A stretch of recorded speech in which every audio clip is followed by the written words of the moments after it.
Hey everybody, this is Ron with J&R Texas, and we're outside back at home in Houston. Gonna take a couple of minutes, just kind of refresh that idea we've talked about in a couple other videos. Keep repurposing, reusing things.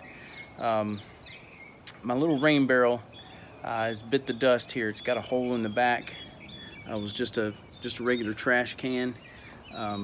Put a hole in the top, put a screen on it, let the diverter just drop right down on it. Had it up on a stool, and it was connected to another tank. So I had about 115, 120 gallons this section right here, and then some more around the back. Plants really love rainwater versus the city treated water because of the chlorine, the fluoride, and all that stuff in it. It just adds too much salt for them, so they don't like it. I do recommend this one right here. Just got this one at Sam's, 89. We're down in Houston. I haven't checked Costco to see if they have anything comparable, but that one holds 65 gallons. Got a planter in the top where I've got my watering can sitting. But we're gonna take this guy and turn it into a Gulf Coast composter. And you'll see what I mean by that as we go along.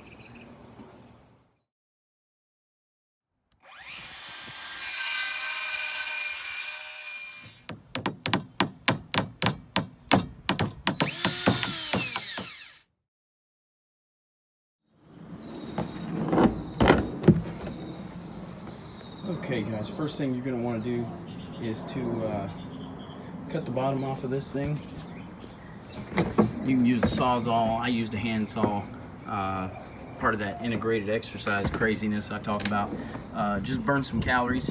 It didn't take too long. Hardest part is keeping it with a handsaw, keeping it steady enough that you can keep cutting on it.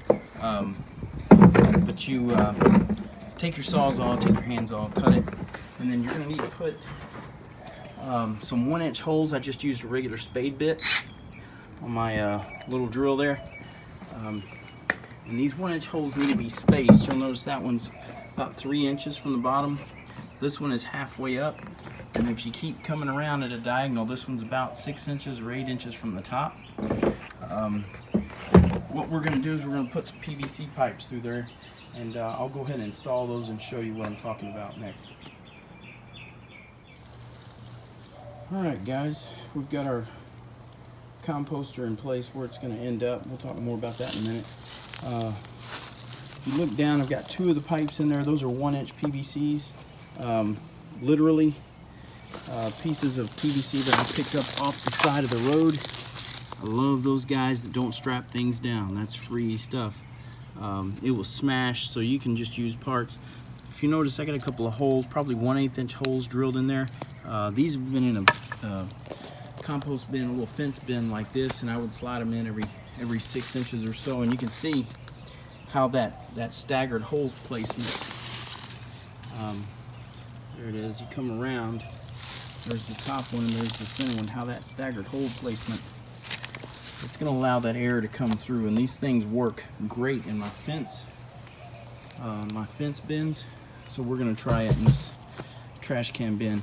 But like I said, those are 1-inch pipes in there. You have to muscle them through a little bit. This is just a 3/4 pipe I've got, CPVC.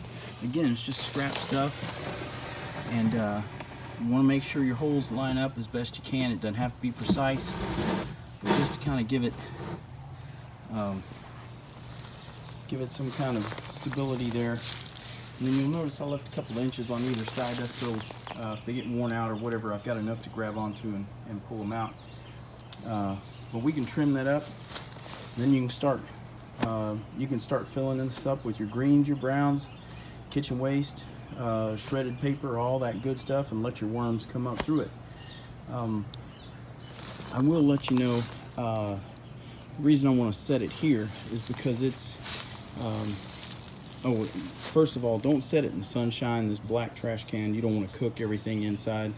Worms are not going to stay in there, but you want to kind of have a little bit of a some sort of a break to break the sun off, so it's not just getting hammered.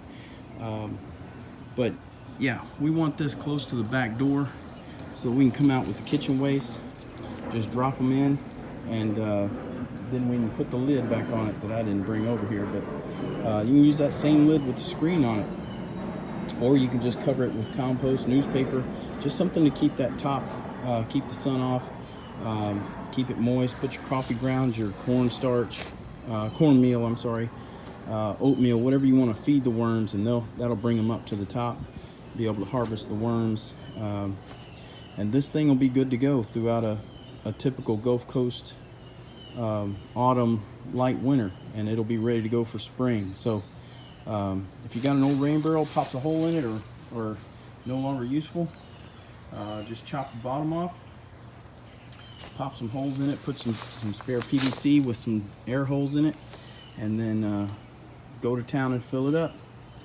Time to drive around the neighborhood and pick up trash bags. The wife loves that. All right, guys. One thing is about the holes on these pipes. Those 1/8 inch holes that were on the PVC, they're only drilled in the bottom half, and those are always pointed down. Those are actually drainage holes.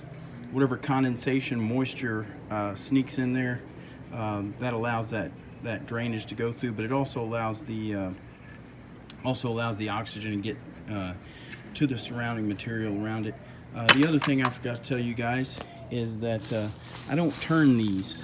You don't have to try to dig out the compost and turn it around these pipes. The pipes are meant to do that for you. And I've noticed around each pipe you probably get 6 to 8 inches of good aerated compost. So this is a non-turning bin. This is a dump it and forget it. And you know, check on it every so often and see how things are going. And like I said, just go back, take that lid you had on your rain barrel with that screen, and you've got yourself a pretty tidy little compost kit. And what do you do with the bottom of that rain barrel that you've sawed off? Real easy. I love these things. You put that down there where you want this. Take you a large container. Make sure that that's set in there good. Poke you some good drainage holes in the bottom. Fill this up, and we are going to put 3 of our tomato plants here. We're going to plant a little triangle of tomato plants, probably some basil with it, maybe a marigold or 2. But that tray is going to help that thing to wick up. We do the same thing here with our milkweed pot. We've got a tray in the bottom, helps to wick up the moisture into it. So yeah, don't throw anything away. Use it till it disintegrates. All right, guys, that should be the last one. This is Ron with J&R Texas, and we will see y'all outside.